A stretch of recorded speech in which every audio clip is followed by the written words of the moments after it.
fine. Yes, you're fine. I think you would be like more than fine, man. You should be like Yeah, uh, you're at the top of the world, I would say, at this point in time. yeah, that's And also for sure. there's more than one reason for that. There are three major reasons for that, which we will come to in the coming few minutes. But Tejas, I mean, thank you for taking the time for doing the testimonial with us right now. And I would like you to start with a small introduction so that our viewers, listeners would eventually know what your profile was, what your Yeah, background is, and know you a little bit. yeah. So as all of you know, my name is Tejus, and like I'm currently a final year student at the Indian Institute of Science. So I'm doing a degree called Bachelor's of Science in Research, and my major is in materials, and plus I have a minor in physics as well. So, if coming to my GPA, I have a GPA of 9.4 out of 10, and I think, yeah, my research interest would be like doing computational stuff, simulations, and machine learning, and applied to material science, obviously. So, yeah, So Tejas, you've done some excellent research, right? Like that's one of the key things that I felt about your profile was not just that you're a IISc and you had a good GPA, Mm. but the kind of quality of research that you've done, both locally, domestically in India and abroad. You want to touch up a little Mm. bit upon that. Sure. So, yeah, so basically, when I started off as like in institute, I had so many like I want to do something with physics, I want to do something with like the climate stuff, I want to do something with the materials. But yeah, as I chose materials major, like I like started exploring it. Like firstly, I did some experimental work, like because I didn't know what to do. Then gradually, like I also did an industrial internship as well. That I got an opportunity to work at Pratt and Whitney, and yeah, so I met with my UG coordinator, which was Professor Sai Gautam, and he does some computation stuff. So yeah, so I got interested in that, and I joined his lab in 2023. And since then, I've been working on like only computational stuff. And yeah, and also I got this DART scholarship, which allows me to pursue a summer internship in Germany, where I did under Professor Claudia Drax, and yeah, it was also based on some atomistic simulation codes. So yeah, I think over the like 2 years, like I have always been telling that what my interest is not just like I have, yeah, I got it when I did something. It's like it developed over the years, and yeah, Yes, that's true. Developing, I mean, I think a lot of that's a very good point you touched upon. A lot of students don't know exactly where their background and history, what kind of work that they do, will it apply in the future or not? What I like, again, another important piece for everybody is that being in the material science space, you are somebody who also used a lot of computational knowledge in order to improve the work that was already being done in these labs and using the machine learning knowledge as well in your domain. So it's a mix of using the computer science skills that you have along with the material science domain knowledge that you are developing theoretically in your classroom also, yeah. right? So now they just tell us now, you decided to apply abroad in the final year of your program. What made you select LilacBuds to consider for your further studies in terms of a master's program internationally? So yeah, the thing is like when I started looking up for what should I do, I decided I would like to do some master instead of PhD. But the thing is, with masters, I didn't have a clue, like because rarely from my institute anyone goes for masters because we have an optional 1 year masters. So I didn't get any help from any alumni or any such. So I was pretty clueless. But then there was my friend Sheena who basically recommended me LilacBuds as he was applying himself for masters, and he got in touch with all those consultation company, and he did the work for me. He like filtered out whatever and told me LilacBuds is the best option. You can go for it. So I just went for it, trusting his word. No, but more than that, I mean, while you trusted his word, you did speak to me, I guess, at that point. And I'm Yeah, guessing that word came, I mean, hopefully you got your own trust also developed, right? Before you just trusted Srinav's word. yeah, That, surely, surely. that this is the I think right the particular for. result speaks for itself, right? Yeah, the results speak I for made a themselves. Okay, yes, that's true as well. So they just okay. Coming into the journey, right? You started off. You decided that you will work with us for your master's program. Let's talk about the shortlisting. The schools that you're applying to were internationally reputed programs. Material science is a niche field. Talk a little bit about the selection of universities and how you went about it with, you know, with support guidance on Yeah. what the different programs that you should apply for. Yeah, first of all, it started with like I knew that with my background, with my like where I'm studying, I had the like capability to go into any of the reputed colleges. I had the confidence myself. So firstly, obviously, it came to the selecting the top schools of the list, and then yeah, it came a lot toward like filtering through with like asking your advisors, your friends, your seniors.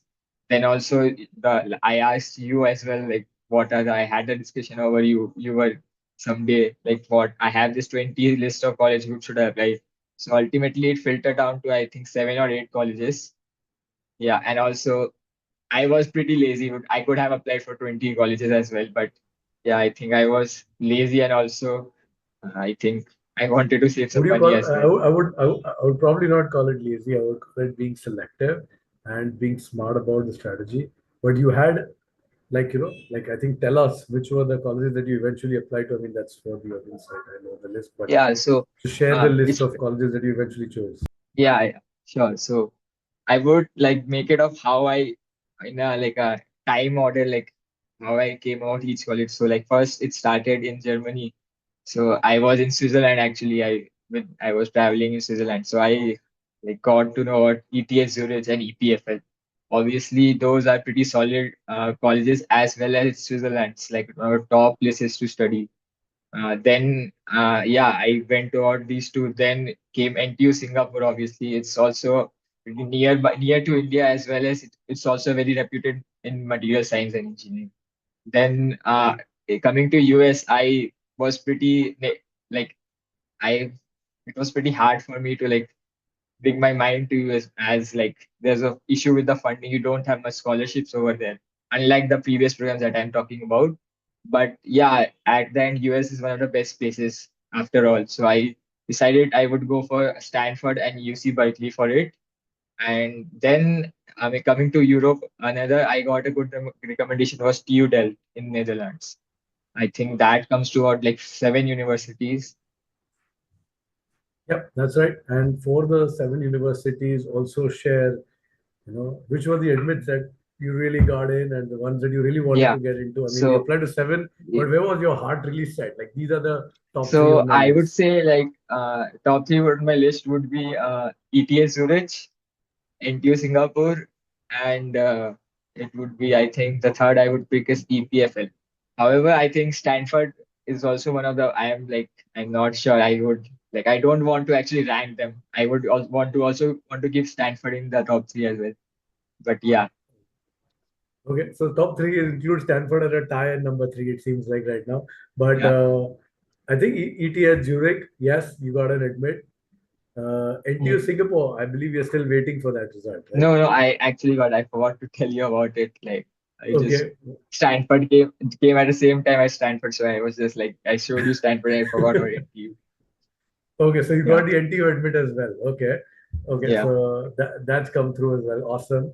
Congratulations on that now, because that makes one more to the kitty. So you had NTU, you had ET at Zurich, you had Stanford in your top three, and you've got all three in you got into all three. EPFL, what happened to the EPFL?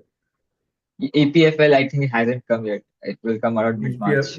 EPFL is So pending. All right. only I didn't get results from EPFL and UC Berkeley. Otherwise, I have gotten admit everywhere else. Everywhere else, right? So you could be on a super streak and you could get all seven, but so far 5 out of 7 is still killer. And of course, thanks to the GPA. One more thing we did touch upon was the GRE score, and I Yeah. would like you to just talk a little bit about what was your GRE score. So yeah, I think GRA is a thing I would see as my weak point. So like I didn't get much time to prepare for GRE actually. I just applied.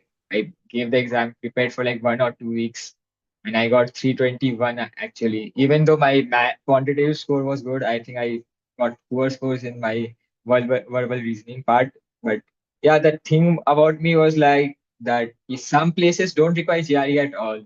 You see, the only compulsory GRE submission for me was ETA Zurich. Otherwise, I think it's an optional part, and I think it's not obvious for other courses. Like for computer science courses, I suppose it's compulsory everywhere. But nowadays, I think the importance of GRE is not that much in like engineering programs as such. I wouldn't generalize it that way. I think most engineering programs do need it, but certain ones definitely are giving exceptions. And depends on the school, honestly. Again, a lot of the American schools do prefer applicants with the Hmm. GRE. Stanford is still open to considering without it, but there are many others that do look at the Hmm. program.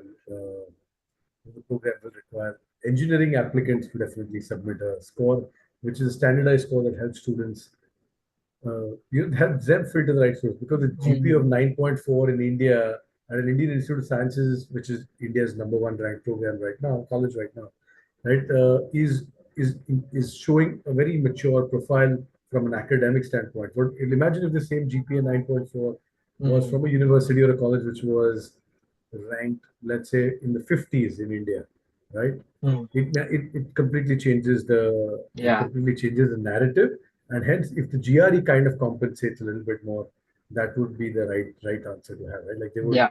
want to look at the GRE saying, okay, you know what, at So the 327, advice, yeah. So the yeah, advice go I ahead, go would ahead. give regarding GRE is like prepare, like at least give a month to prepare for it, and like try to give at least two times. Yes, That's the only advice I would give, that you should learn from me. I was lucky enough that my most of my programs didn't require it, but hopefully it may be compulsory for you, as you said, and you should like at least give it a month. correct, absolutely. And I think that's very crucial for applicants. So I would, again, not discounting the fact that some schools do give a waiver, I would still say it's advisable for students to start at least 6 months prior to their application deadline, prepare for the GRE, ideally take two attempts as Tejus just mentioned, and then be ready for the application season. Now, coming into the application season, the SOPs, that was one of the heavy lifting aspects of the whole application, I'm guessing, as well Hmm. as getting your CV right? Like in terms of all the stuff that you Yeah. have to cram into one page. So, talk us through how you worked with us in terms of the SOP, what were the I chief would say, questions? yeah, SOP Yeah, and go ahead. CV, yeah, SOP and CV. I think it's not the heaviest part. The heaviest part is like building a background. Obviously, it takes 2 3 years of work to do that. Yes, But true, yeah, true. CV and SOP should also be something that you should continuously try to refine it. Like obviously start with whatever your seniors have, whatever your friends have, take from them, take their CV, just change it. Like send two people you think you can review it, your advisors, your some PhD student or someone. They like it's like you have to be open to like show being public with your things. Yeah, show it to them, make them read it. And they obviously some people will suggest you very good changes, I would say. Like one thing I didn't mention, I would like to give an example. Like one thing I didn't give in my CV, like I just mentioned my CGPA. It was like I am the top, I'm the top rank in my major, but I didn't mention that in my CV. So that was just a like recommendation from my advisor. And I think, yeah, I wouldn't say that's it's obvious. Someone would say that, yeah, you should put that, but I didn't put that. Like we're pretty much late into, like I had already applied for two schools by then. But yeah, that things, small things, it matters. I think would say refinement of it. Similar thing with SOP. You have to, I think, SOP thing I would say is like you have to at least start writing it early. And I think for if you apply for one college or SOP, that SOP you can reuse it. You can reuse the points. You can just change few things. That which and as you proceed, it gets refined to like a very good story. Yes, I think the SOP does get refined to a very good story, but we all start with just early thoughts. What should I Hmm. cover? There's a word limit. Yeah. There is also, for somebody like you, a lot of projects and research work, the Hmm. profile that you talk, which took years to build. Very pertinent point, right? That the heavy lifting actually starts much earlier in terms of the profile. And that's a wonderful point that you make. But along with it, once you have the profile ready, presenting that profile and making sure that somebody is able to connect you because you're applying to the best of the best universities out there, Mm. and they will all see a lot of applications from people who are also very, very accomplished, just like you would be in Mm. your academic sphere. And making sure that you are the right fit into their program requires you to present your journey in a way that they can see the goals that you have, both while you Mm. are in the program and post the program, which is the whole idea of the SOP itself, right? So specifically, when you started off with the first draft of the SOP till the final one, right? Let's just talk about. I know that between every other draft, things will not change dramatically between SOPs, Mm. but to make that first draft come to a stage where you are able to Yeah. present, connect your story with what the university is looking for. What was your experience there? I think I would say I would like to generalize the fact that every university has the same want the same thing in their SOP. Like they want a story that justifies your past with your like future ambitions. Like what have you done and how does it play up to what you want to do? It necessarily doesn't have to be that I have done in the past. So I can't do a new thing. I can do a new thing, but yeah, but how does my past justifies my position to like move into those new things. So as I said, like I mentioned this before, like what I said, my research interest is not something that I developed like just over a night. It developed over like many. It took lots of days to like develop it, right? So that thing I emphasized in my SOP. I would say, like I gave it as a story that I started off with doing these projects, but then I went to this and I liked it. I I did more and I did more, and now I think I would like to do further study in this as well. So that continues up to your justification why you want to apply for the program itself and why you are choosing some faculty or some groups where you want to work, right? And So I've also like be confident in it. Like yeah, you think I think you should always mention that yeah you should give a feeling that yeah I am a well qualified and I think you should take me. I think one of the biggest challenges I had looking at your SOP was eliminating all the super technical stuff, which was eating up so much space in terms of all the details that you gave regarding all the atomistic simulations.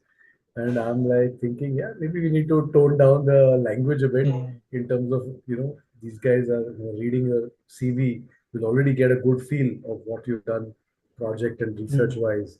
What they really need to know is who you are, why are you coming to this program, and what makes you Yeah. a great fit to our college, right? So beyond the technical elements in your SOP, you need to focus on the why, the why you are Mm. Yeah, going to it's use just it. this platform to elevate yourself to the next level. Mm. Yeah, that's a good point. Like I would say, yeah, that's also a true thing about my. Thought that as over the years, as over the time, not years, SOP has been more of a story than like a technical detail about myself. It's less of a resume and more of a like a storybook, like a biography. But yeah, another thing I would say is that starting, the main thing was starting, right? So you should starting is similar to anything. Just ask everyone, take their SOPs, go on internet, take reference SOPs, build a skeleton, build your points, then start writing it. And I think you have lots of tools to help as well. I think yeah, you should take help of all those tools, those AI tools, Grammarly, all those help. And after all, and I had a like a good consultancy service like LilacBuds also, which like refined. I think they refined a lot, and I think other than refinement of my SOP, a thing I learned from them is like how to write my SOP at all.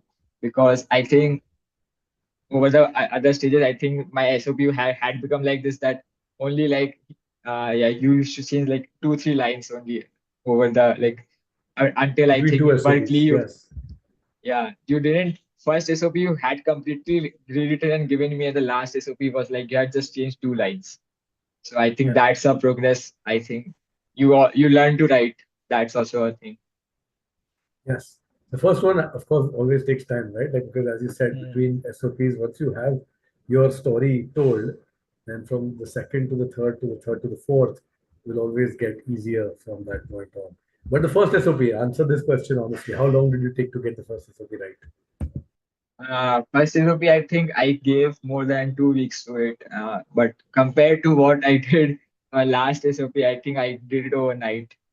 Yes, that's what. See, that's the progress. That's the real progress, right? Because if you don't have the first 14 days, you don't have the foundation set, and you really didn't spend that time building a hard, a firm base on which you want to kind of take up from there, you would not have been managed the last SOP in one day. And you had seven programs that's already compared. You already in the middle of your projects and research and your college work as well. So people often underestimate. They think that if a consultant gives them the material, that's exactly what they'll submit. I mean, there were times where you just put comments on your stuff and told you need to fill the details, right? So those would have Hmm. also been to and fro's Yeah, that people have not anticipated. They think like, I'll make one draft. Again, you mentioned about plagiarism and AI generated content, right? This AI content, we do all these checks in order to make sure that you do not fall into some of these traps, right? It's easy for a applicant, whether it be a top school or a mid-rank school. The reality is that AI content cannot be dished out directly to the sure. university. I know that you Yeah, also I used would to do all like those to say checks. about AI as well. Yeah, I used AI. I wouldn't say I haven't used AI, but I didn't generate anything from AI. I didn't do it for generative purpose. I use it for refinement purpose. I told him how can I write better? I didn't I just write it for me. I think that's where a difference lies. I think Yes, I good think point. it's And more people, justified use of yeah, AI. You should. once you write your own story, then you are asking AI to help you refine, right? Not like this is my story, now you make the essay from me. Hmm, yeah, Cool, awesome. that's So I correct. think that's a very important part. And last piece I would ask you is the most tricky one. Now you've got a string of admits. Where are you leaning? Stanford, ETH, or Okay, so something else?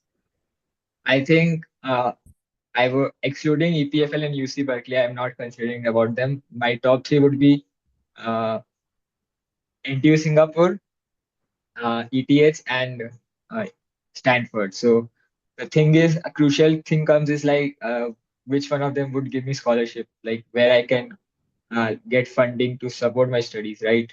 So that thing I am looking at it now. I'm trying to look up scholarships and like NTU has an scholar NTU and ETH have their own scholarships. So I have been, I guess, nominated for it, but I don't know if I would get it or not. So that's the thing I'm still looking up. And yeah, I think basically it boils down to those three universities. And yeah, I think I would But like I'm still reviewing it. leave the financial part aside. Is the three universities, assuming that they did not have any scholarship Yeah, offered I to you, okay. then and I know that, and let's assume that the cost of education was similar. Okay, I Okay. would like you to Yeah. choose based on the future career paths that you stand to develop and the quality of the research or the professor or the faculty. You've done so much Hmm. R&D about every university's program in detail. Where does your, assuming if money was not a problem, or the cost was not a factor, just on the basis of academic growth as well as your career growth, which one would you be leaning mostly toward? I think that would still be a hard question, but I think yeah, I would still would like not to give a single answer, but I think it would be Stanford. Basically, I think it's not a big like question why Stanford. It is one of the reputed colleges in engineering. It's located in California. I mean, the Silicon Valley is there. You have the engineering hub there. And I would not say that I'm not inclined towards ETH as well because it's the first university that I wanted to apply. Like it was the most university that I researched the most.